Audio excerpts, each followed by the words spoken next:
Good evening, everyone. Welcome to the channel. Before I begin, here are my disclaimers. Today I am going to give you an update about Universal Corporation Quarterly Report. Universal Corporation offers a diverse range of businesses and services to various industries worldwide. At its core, the company provides leaf tobacco and plant-based ingredients to global markets. Its tobacco operations segment caters to consumer product manufacturers by procuring, processing, packing, storing, and shipping different types of leaf tobacco. This segment also offers specialized services such as custom blending, chemical testing, service cutting, reconstituted leaf tobacco manufacturing, just-in-time delivery, liquid nicotine production, and recycling of waste materials from tobacco production. In addition to these services, the company provides recycled waste materials for reuse in various industries. The ingredients operations segment focuses on producing specialty plant-based ingredients, including fruits, vegetables, herbs, juices, concentrates, pummices, ciders, purees, nutraceuticals, fruit fibers, seeds, seed powders, dehydrated products, botanical extracts, distillates, natural flavors, and colors. These ingredients are used by consumer packaged goods manufacturers, retailers, food, beverage, and flavor companies to enhance their products. Overall, Universal Corporation's extensive range of businesses and services caters to various industries worldwide, making it a significant player in the agri-products market. Unfortunately, I do not have access to the text you provided. However, I can provide a general essay on what might cause a stock price to remain stagnant over a period of time. The stability of Universal Corp's stock price in the past year is likely due to a combination of factors. One possible reason is that the company has been maintaining its steady growth and profitability, which may have led investors to become complacent about the stock's potential for significant gains. This could be attributed to the company's consistent dividend payments, strong financials, and stable industry trends. Another factor contributing to the stagnant stock price might be a lack of significant news or events that would normally drive up investor interest and demand for the stock. This could include factors such as changes in management, major acquisitions or divestitures, or shifts in market conditions that affect the company's industry. Additionally, the overall market trends may also play a role in Universal Corp's stagnant stock price.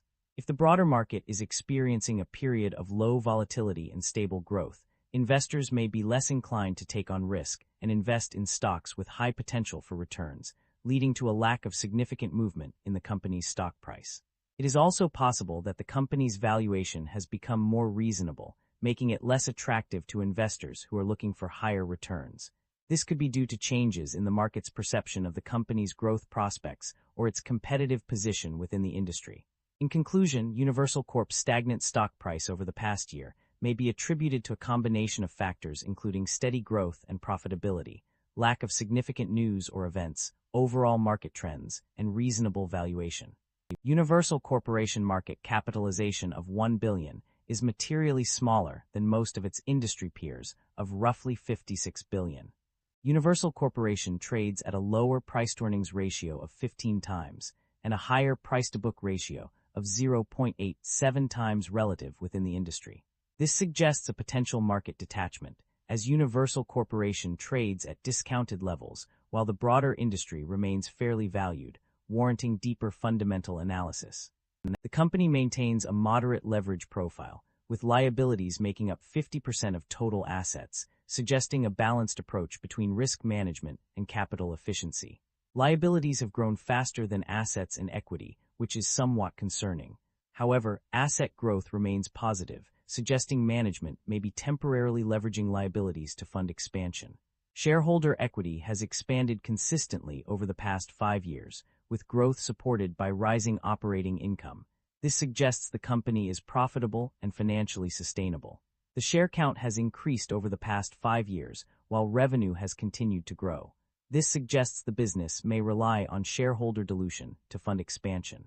Investors should closely monitor whether growth can eventually be sustained without dilution. The company have a dividend yield of 6.32%. The income statement shows that the company have been growing its revenue annually, and the operating income have been increasing. This shows that the business model works and the business is expanding. The primary drivers of revenue growth or decline can be identified through a thorough analysis of various factors affecting the company's performance. On the positive side, revenue growth is primarily driven by an increase in demand for processed leaf tobacco and expansion into new markets.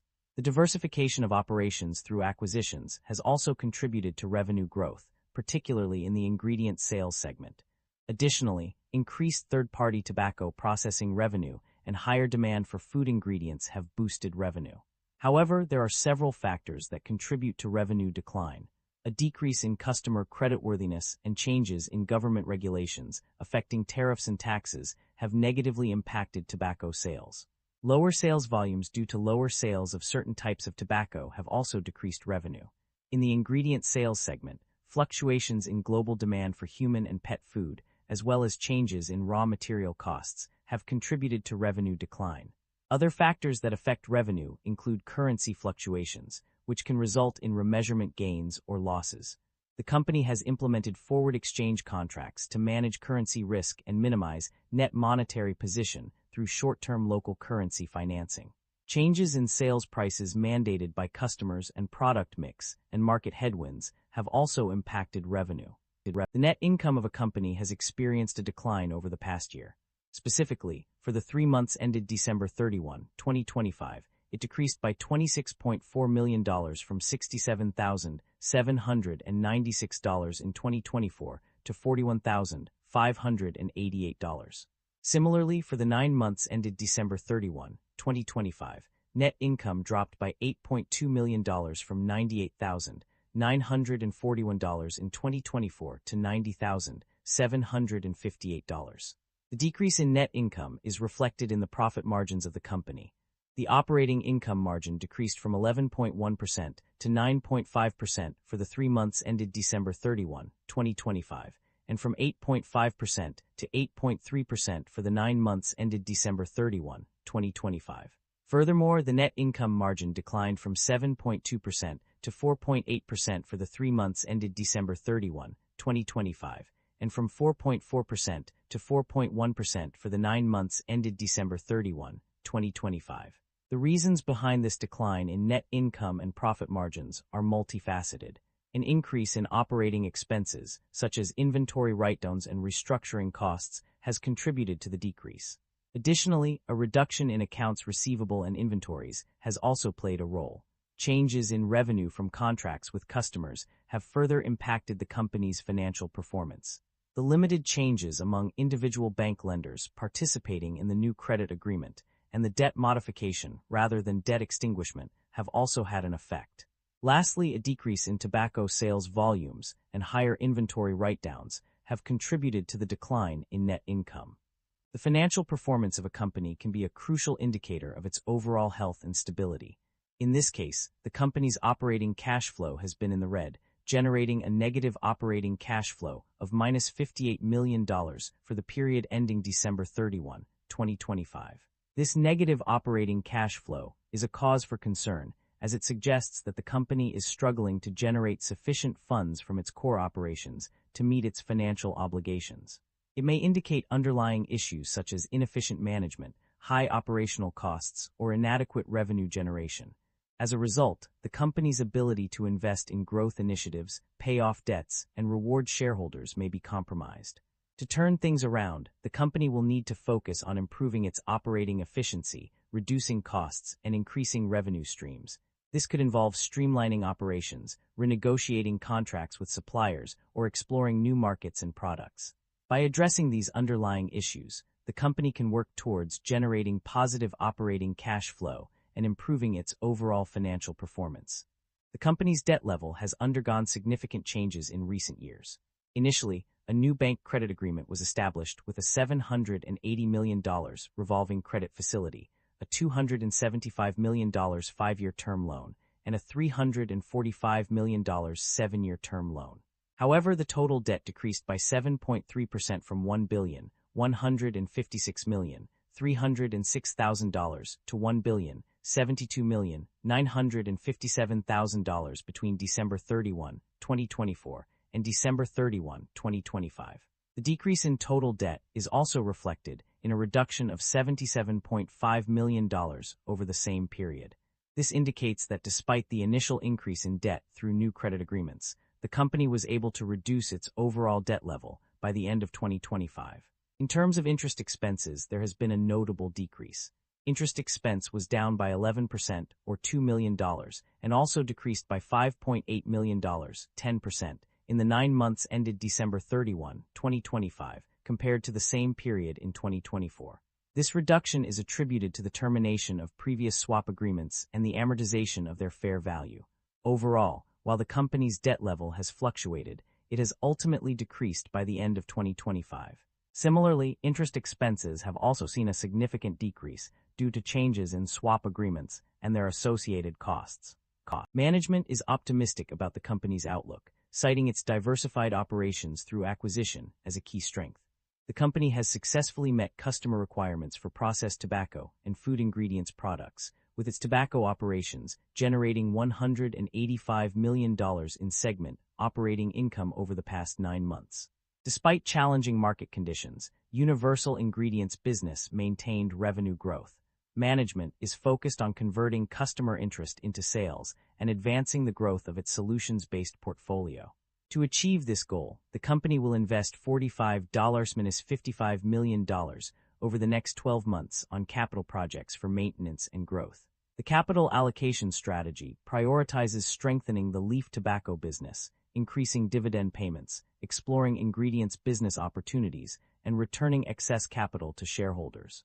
The company's financial flexibility has been enhanced through a $250 million credit facility, refinancing, extension, and upsizing. Management believes its long track record in sourcing and local expertise position it well to navigate evolving tobacco market dynamics effectively. Overall, the company is poised for future growth, with a focus on adding value, replacing or maintaining equipment, increasing efficiency, and positioning itself for future expansion. The company has demonstrated its commitment to returning value to shareholders through 2 key initiatives. Firstly, it has paid dividends to both common and non-controlling shareholders, as evident from the information provided on pages 3 and 27 of the report. This indicates that the company has a history of distributing profits to its investors. In addition to paying dividends, the company has also implemented a share buyback program. As stated in page 11 of the report, a stock repurchase program was approved on November 7, 2024, allowing for the purchase of up to $100 million worth of common stock.